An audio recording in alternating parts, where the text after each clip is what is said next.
V nedeljo 21. maja je bilo v Ljubljani prvo romanje po poteh božjega služabnika Antona Strleta. Pod duhovnim in strokovnim vodstvom postulatorja dr. Andreja Pirša so si udeleženci ogledali in spoznali kraje, ki so povezani s Strletovim življenjem in delom. Uradni zaključek škofijskega postopka za beatifikacijo božjega služabnika Antona Strleta je bil 21. januarja 2021. Poslej je njegova zadeva na Kongregaciji za zadeve svetnikov v Rimu. Strle je osebno poznal blaženega Alojzija Grozdeta, čigar 100. obletnico rojstva 27. maja in 80. obletnico mučeniške smrti 1. januarja praznujemo letos. Romarji, med njimi sorodniki, sodelavci postulature, zgodovinar dr. Boris Golec, pozneje se pridružila tudi umetnostna zgodovinarka dr. Ana Lavrič, so se najprej ustavili v škofijski klasični gimnaziji v Šentvidu, nato šli na Žale na njegov grob, zatem v središče mesta, na mesto nekdanjega Marijanišča, svetemu Jožefu na Poljani, na teološko fakulteto in k uršulinkam. Vse te kraje je Strle posebej zaznamoval ali so ga zaznamovali. V Škofovih zavodih je Strle stanoval in obiskoval gimnazijo, po drugi svetovni vojni pa je bil zaprt. Zaprt je bil tudi v Ljubljani v centralnih zaporih, v Novem mestu in v Mariboru. V Marijanišču je bil po duhovniškem posvečenju prefekt, spoznal Alojzija Grozdeta, o njem napisal knjigo Življenjepis Mladec Kristusa kralja in doktoriral. Na teološki fakulteti je bil dolgoletni profesor dogmatike, pa tudi teološke antropologije in patrologije. Stanoval je do smrti v sobi nekdanjega Alojzevišča. V župnijski cerkvi Svete Trojice ali pri uršulinkah pa je bil duhovni pomočnik in priljubljen spovednik. Tu je romarje sprejela sestra Marija Jasna Kogoj, avtorica knjige Božji služabnik Anton Strle Povsod Boga, ki je izšla lansko leto. Na poti so molili za beatifikacijo božjega služabnika, zapeli pesem Povsod Boga, kar je bilo Strletovo novomašno geslo. Se spomnili dragocenih anekdot, pričevali. Dr. Peš je tudi odgovarjal na vprašanja.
Kriče nas venčani maj, k Mariji v nadzemeljski raj.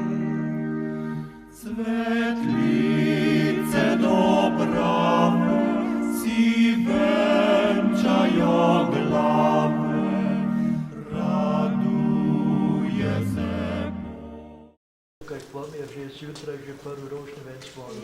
Ja. Po Božje, strok in usmiljen. Ne povedal, kaj je prav, kaj ni prav in to odločen, ampak neizmerno Božje usmiljenje. Da te je vidno, ne potopil, nikoli potopil, vedno tako si prišel ven osvobojen, odrešen, dvignjen in začel z veseljem. Svoje usta, svoje srce, vse okolo vsega, ker sem tvojega dobrega mati, vabi me, brani me, kako svoj lastni nosec. Amen.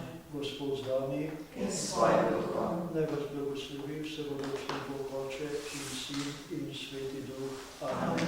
Torej, hvala lepa, sestra, no, tako